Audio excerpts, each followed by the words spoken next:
बेटा नया एसी लगा लो। आपके लिए भी अच्छा रहेगा, हमारे लिए भी अच्छा रहेगा। अरे मेरे टाइम पे एसी नहीं था ना, इसलिए कौन सा लगाओ तू ही बता दे। कंपनी नहीं पता है मेरे को। सैमसंग नहीं तो लियोन, नहीं तो एलजी, नहीं तो गोदरेज भी चलेगा। ये घर बेच के ना बेटा एक नई कार खरीदी। घर क्यों बेचेंगे? घर क्यों बेचे? आप तो बोले थे एसी लगा देना।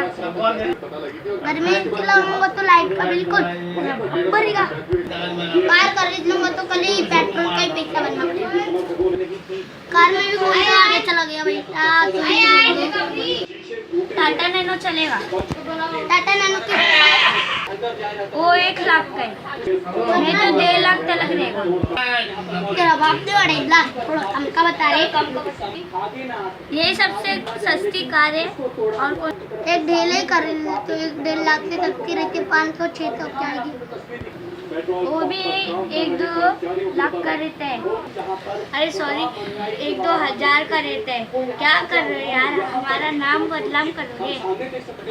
घर बेच के जमीन पे बैठते नेचुरल हवा आती है, एसी की भी जरूरत नहीं रहेगी, अच्छी रहेगी। लाइट का बिल भी देना नहीं पड़ेगा।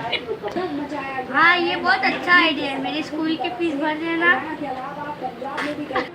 अच्छा हम चलते हैं, हम लोग के चैनल को सब्सक्राइब कीजिए। बहुत अच्छी बात है यार, तू तो चुप रहे। तू भी चुप रहे। सामने वही अरे टमाटर चल